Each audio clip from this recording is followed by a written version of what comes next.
What's up, guys? So I got a response video for you.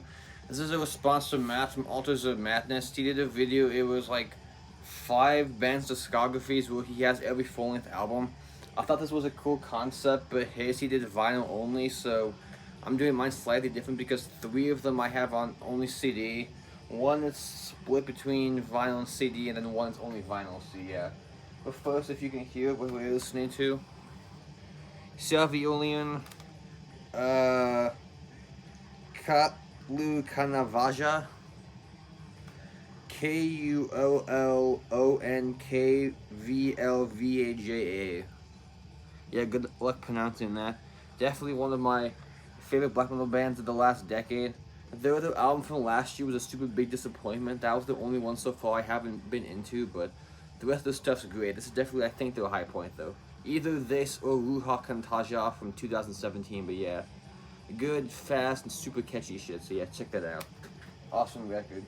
But these guys are getting a lot of hype recently, so at least when this came out and when the Ruha Kantaja came out too, but yeah. Great shit. So let's get into it. Alrighty, going, let's start out in Texas. Talking about Absu. If I had to pick a favorite American black metal band, they're definitely my answer. So the debut, this is one called Vitriol. Yeah, Vitriol Veothron. So this is pretty different. This is like their only strip like death metal album, so pretty different from the rest of the material because they're mostly known for being like a epic kind of thrash leaning black metal band, but this one's straight up like incantation, drawn and quartered style stuff, so pretty different for the rest of the stuff, but this is like more evil than I would say like incantation would, but yeah. The first real song, Descent into Asheron, involving the progression of woe, is definitely one of my favorite songs by them, so yeah. There's the debut. And then we have The Son of Tipperath, second record from 93, I believe, is when this came out, 92, 93. Not my favorite, but it's definitely one of them, though. Like I said, this is where they, like their first black metal album, but you can tell they were even like, they were very different, a very different band back then. No one sounded like Absolute back then, also no one still sounds like them. They're very unique, a mixture of like, kind of epic metal, like epic heavy metal, like Iron Maiden or something, mixed with thrash and black metal. Very cool, unique mixture before bands like Metal or Carpatan did that, so yep.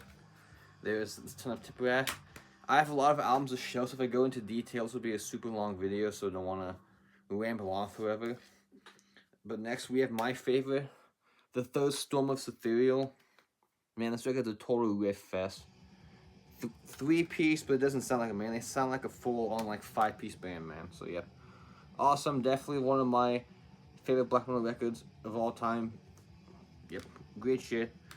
Killer record, definitely my favorite. And then this one seems to be the fan favorite, which I can definitely tell why. This is Tara. I would say this is probably the most, like, epic and triumphant sounding, which maybe is why it's the fan favorite. And this came out in 2001, if I did not mention. I think Third Storm was 97. Tip 2001, so 4-year break, but yeah, there you go. Tara. And then, if I had to pick a least favorite, it would be this one, their self-titled album. It's not bad, it's still great, just when I'm in the mood for them, this is like the last one I reach for. Not really sure why it is, like, not there's any difference. I just feel like the songwriting wasn't as strong in this record, but oh well, that's just me. So there we go. And then Apsu, not Absu. I don't know why they did 2 different naming self-titled albums, but oh well. That's probably my second least favorite, but oh well, still better than the first stuff subtitled. This was supposed to be gonna be like the last record, but then he broke up the band, kind of. I know this is called Prescriptive McGovern's Absu, but it's still a fucking Absu record as far as I'm concerned, so I keep it with the rest of the Absu stuff. Style-wise, this could have come out like in between Third Storm and Tara, so I think it's like the best. It's better than the last 2 proper Absu albums, but yeah. Killer record, definitely the best, the better of the post-Taro albums, so there you go.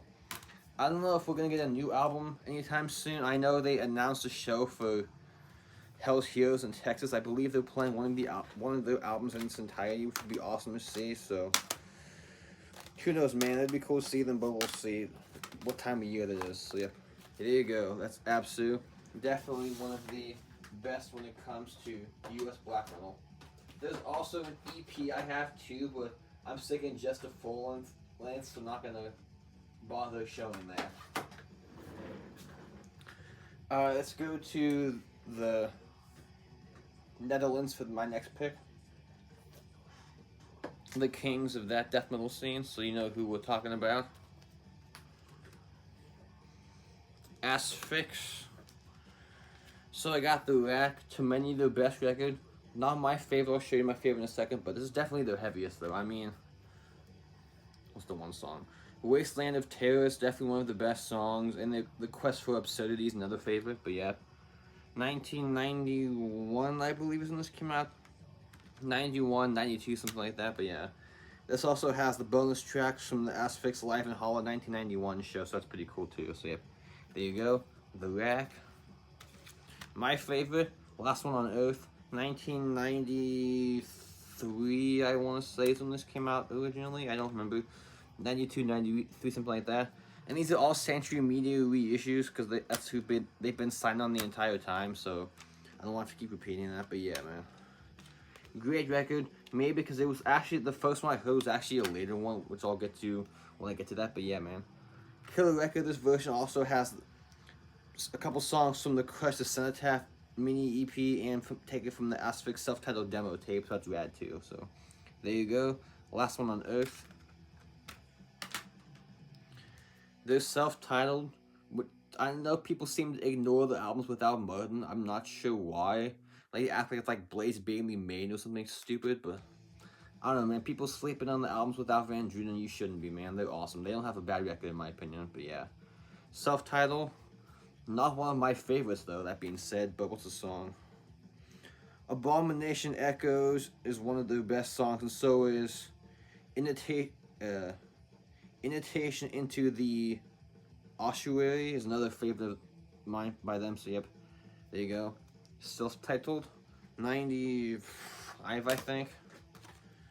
And then God Cries, they're most underrated in my opinion. Also, this is probably like my second or third favorite.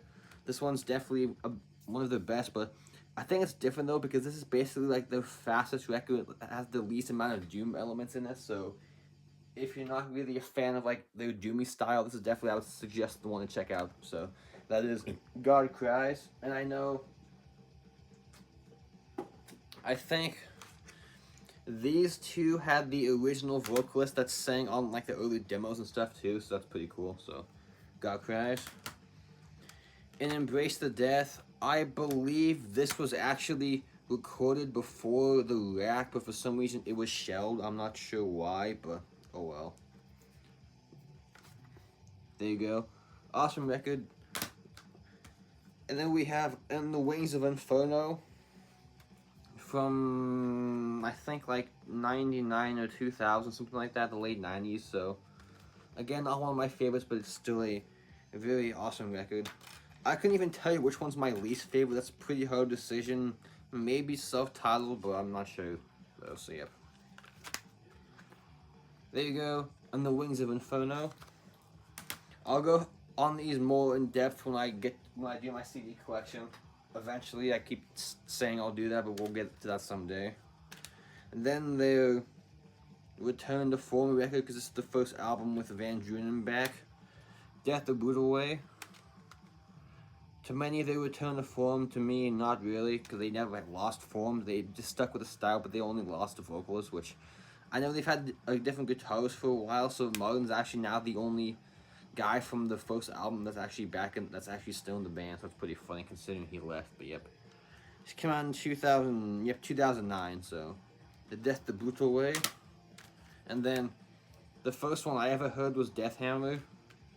This is true death metal, you bastards, nail your dogs. So yeah, I have a soft spot for it because it was the first one I ever heard, but besides the title track of Days When Blades Turn Blunt and We Doom You to Death and a couple other favorites, but this whole album is awesome. From their like last four of like when Martin joined again. This is definitely, I think, my favorite. So yep, there you go. Death Hammer. Incoming Death. Not quite as good as Death Hammer or the next album, but it's still pretty good though. So came out in 2016, so a 4-year gap from this and Death Hammer. But yep, there you go. Cool cover too. I like that painting. And then Necrosaurus 2021, so probably due for a new record, I would imagine. Maybe late this year or early next year, but yeah. Killer album, definitely, probably my second favorite of the modern stuff, so it's probably Death Hammer, this one, Death the Brutal Way, and then Incoming Death. So yep, there you go. There was Asphyx. Definitely one of the best death metal bands from a European country that's not from Sweden. It's hard to pick my favorite death metal band that's European, that's not Swedish. Maybe them. It'd be either them or Sinister. It'd be hard to choose, but I give the nod to them because Sinister has a couple albums that are kind of boring, but Asphyx never lost the plot, so there you go. There's that. Let's switch it up a little bit. Let's show some records now. Records and CDs, I mean. So we're going to San Jose, California. We got Exhumed. I don't have the re-recording of the first album, but I don't really count that anyway, so whatever. And I don't have the covers of the album either, but it's not like an actual, like, real record, so I don't count those two, but I have the main one, so it's good enough. But you have Gore Metal. Not one of my favorites. This record's pretty crazy and kind of shitty sounding, which is definitely fitting for them, because they were definitely one of the more popular bands doing like a gory death metal style in the late 90s, early 2000s, so yeah. Favorites on this one, Necromaniac, Open the Abscess, Limb from Limb, and probably Deadest of the Dead. And they also covered Sodomy and Lust by Sodom, which is pretty rad, so yep, there you go. Exhumed, Gore Metal, 98. Then, what used to be my favorite for a while, Slaughter Call. Okay, I'm not showing you any of the other variants. I just want to show you this because it has a second LP that's super awesome looking. I mean, look at that shit. That's awesome. You don't really see many albums like that. Pretty cool bonus. So I'll show you in a minute which one has dethroned Slaughter Call as my favorite. I also have Slaughter Call on CD, but I pulled the record just because I wanted to show off that cool blade. But yeah, favorites on this one, Decrepit Crescendo, Forged in Fire, This Act Was Made to Grind, and Slave to the Casket, and Funeral Fuck. So these two definitely make a good pair. These are kind of like super similar. They changed style after this record, and I think they got more like refined and less kind of gross and nasty sounding. Yep, there's that. Then Anatomy is Destiny. Of their like, never mind. Say something dumb, but favorites on this one: The Matter of Splatter, Consuming Impulse, In the Name of Gore, and Waxwork, and A Song for the Dead. This whole album is awesome. So yeah, a little bit more technical and like more stretched out song structures than the first two. So it's definitely, they're getting in more like progressive style, I guess. But yeah, so there you go. And then they broke up for a while. I don't remember why. But then All Guts No Glory, which is the first record with Mike Hamilton from Deeds of Flesh, which is awesome. Favorites on this one: As Hammer the Anvil, Your Funeral, My Feast, and Disassembly Line. But yeah, not one of my favorites, but still, I like it probably better than Anatomy, but not as much as like Slaughter Cult or this next one, which this has become my favorite Exhumed record, Necrocracy. I'm not sure why this has become my favorite, but when I'm in the mood for Exhumed the last couple years, this seems to be the one I spin the most. Coins Upon the Eyes is definitely one of their more popular songs. My favorite's always been the one song, Stitched, I think? Yeah, Stitched, Necrocracy, The Rotting, Reviling. Good shit. So if I know they get compared to Carcass. If I had to compare this to any era of Carcass, this is like definitely, I would say, like their version of necroticism, which is interesting. But yeah, good record and currently my favorite by Exhumed. And they don't have a bad record, but to me this is definitely I think their weakest one. It's not bad, I feel like it's like way too long. Like it's like 58 minutes, which an Exhumed record shouldn't be that long. Stick it to like 40 at most, but 58 is kind of ridiculous. But yeah, and it's like a lot slower too, and like more plotting. And they kind of lost a lot of the like gory edge, but oh well. I like the concept though. It's like about like grave robbers and shit, like killing people and profiting from the graves or whatever. So yep, there you go. Death Revenge. Cool cover art though. I like that artwork. I didn't wish it had the like stupid lines in the middle you can see, so that's kind of annoying, but oh well. And then Horror. I like this record a lot more when it first came out. Maybe because I was kind of let down by Death Revenge, so I was like super hyped because it was like the return of them playing faster. But once like the newness of the album wore off, I didn't find myself going back to it that often anymore. But good records. I feel like I don't know. I kind of stopped spinning it after the first couple years it came out though. But yep, Horror. Though I do like the back, how every song is like an old horror movie VHS tape, which is pretty cool. Favorite on this one is definitely Naked, Screaming, and Covered in Blood. And then To the Dead, of the three after Necrocracy, this is definitely, I think, their best record post-Necrocracy. So it's definitely more in that style. Like, they kind of lost some of the... It's definitely faster than, like, Death Revenge, but not as fast and, like, grindy as Horror. So it's, like, definitely in, like, the more Necrocracy style, but I would say even grosser than Necrocracy. So not as gross as the first two, but I would say probably, like, easily, probably the most, like, gross since, like, Anatomy is Destiny, maybe. So definitely in that style, I guess.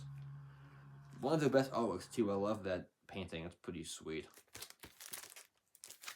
Yep, there you go. That is Exhumed. Somehow I still have yet to see them live, despite them being from my same state, but oh well, it'll happen eventually, so we shall see what will happen, but I don't know, man. Not sure why I haven't seen them, but oh well, I will eventually.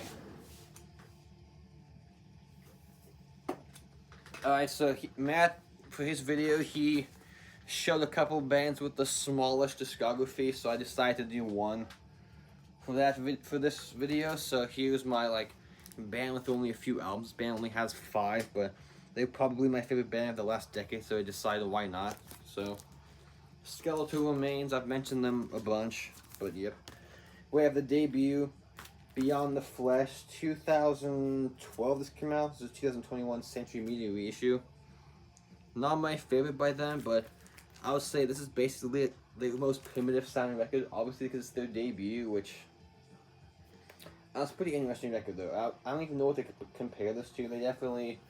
They're one of the few death metal bands like go in and have their own sound, but in the early days vocally he was definitely trying to pay homage to Martin Van Drunen back then. So, but I would say the last 2 records he's kind of ditched that and found his own voice. But if you're gonna copy someone, you might as well copy the best though. So there you go. Beyond the Flesh, 2012. And then the first one I heard when it came out, Condemned to Misery. So the first song I ever heard by them was this opening track, Beyond Cremation. Besides that, my other favorites probably Still Suffering and Viral Homage Pyrexia. It's another highlight, but yeah. Awesome record. I just wish the dickhead who pressed it didn't leave the sticker on the actual jacket, so thanks. That was annoying when I saw that, but oh well. So there you go. Not my favorite despite it being my first. My favorite is still this one. Devouring Mortality, 2018 this came out, Dr. Sun Records, so definitely in my top 5 favorite albums of 2018. And this record is where they started using the 7-string guitar, which is pretty cool. So they were definitely taking big influence from like Gateway's Morbid Angel, but I would say it's like faster than that album, but not like crazy technical like Formulas was. But Favorites on here, probably the title track and Lifeless Manifestations is another favorite, but the title track, the opening riff with that 7th string, the Devour Mortality. Awesome record. So cool painting by Dan Seagrave too, just sweet. So there you go, Devouring Mortality, Dark Descent. And then they went to Century Media, which a lot of bands have been going to Century Media lately. I'm not sure why, but oh well. Then we have Entombment of Chaos. This is probably the heaviest record, at least at the time it was. I didn't like it as much as Devouring Mortality, but I still think I think it's my second favorite. It's better than the first two, in my opinion, but oh well. Favorites on this one, probably Congregation of Flesh. I think that was like the single. And Eternal Hatred. Those are the two highlights for me, but yeah. Awesome record, definitely one of my favorites of 2020 though. So there you go. Then Entombment of Chaos. And then their most recent record from this year, which I'll talk about in another video later, but this one is Fragments of the Ageless. So again, put out through Century Media, which the only reason I don't like that they're signing Century Media is that label's the kings of overpricing for shit. So this was pretty pricey, but I had to have it, so oh well. I'll like show this off in another video later, so I don't want to spend too much time having to repeat myself again, but yeah. Different drummer too. I believe each of these records has a different drummer, which is kind of odd. Like they switched lineups a bunch. The only consistent guy is Chris, who's on guitar and vocals, but yeah. Actually, no, to the back. Let me see. Yeah, the second guitarist and the bass player is the same on both of these. It's just a different drummer, so never mind. But yep. There you go. This was the lineup I saw at Maryland Death Fest, but they didn't make an album until this one. But yep. So there you go. Skeletal Remains, definitely my favorite death metal band of the last decade. And if you have a chance to see them live, do it. They were fucking awesome when I saw them at MDF. I know what they say. Save the best for last. So let's go to the kings of Ukrainian black metal. Nocturnal Mortem. So I have a live record and EP too, but like I said, I'm only doing actual studio full length, so no EPs and extra bonus stuff. I could have shown Luna Poetry too, but that's a demo, but whatever. So we have Goat Horns. Not my favorite record by them. My two favorites are like kind of in different eras, which I'll show you in a second, but yeah. Awesome record nevertheless though. I like these versions, like super cool, like almost like mini booklet poster thing this comes with. So if you can find these versions, they were pretty cheap. They're the musichall.com. I'm not sure who that is, but oh well. So I think this came out in 1996 if I'm not mistaken. So yep, there you go, Goat Horns.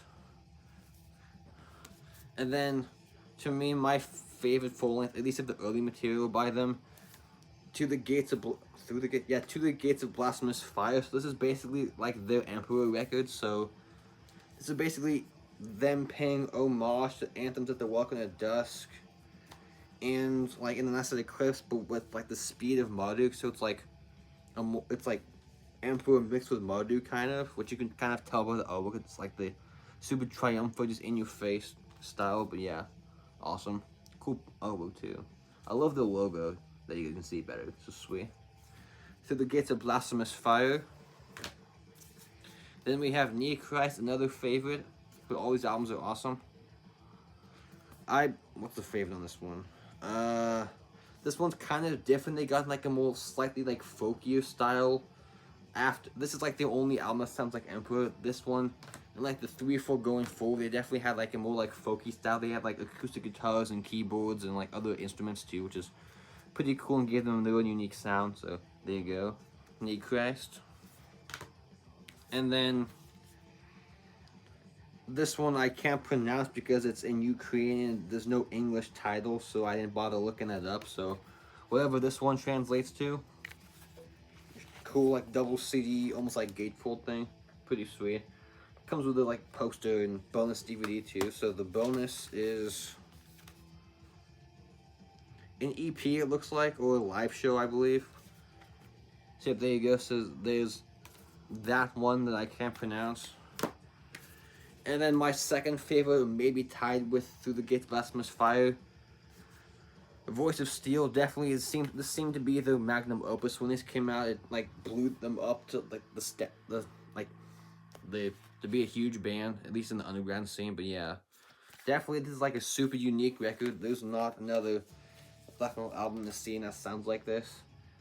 They mix like the folky elements with like more traditional heavy metal, like epic, like clean singing and cool like Viking themes too. But yeah, awesome artwork, cool. It would have been sweet to have this on LP, but those vinyl are pretty expensive. But oh well. So there's that. And then Ictuna, ICTNHA. This was kind of a letdown, but honestly, anything after Voice of Steel would have been considered kind of a letdown, but that's just me.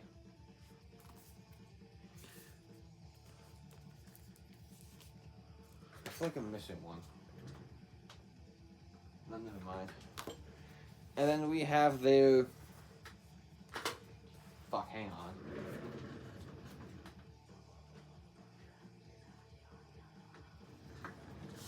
I feel like I'm missing one, but I don't see it on my shelf, so hopefully I didn't fuck this up and put it someplace else, but oh well. Then we have their re-recording of Lunar Poetry, which I'm not really sure why they decided to re-record that album. Maybe they had trouble getting the rights back and they wanted to reissue it or something, but oh well. So there's that. Alrighty, thanks for watching, guys. I'll put the link to Matt's video down in the description. Man, it's really bugging me if I can't find that album I'm missing anymore. I think I checked on the because I don't think I'm missing one, but I feel like I am, but oh well. So, thanks for watching. Like I said, I'll put his video in the description below. Check that out. Peace out. Thanks. Hails.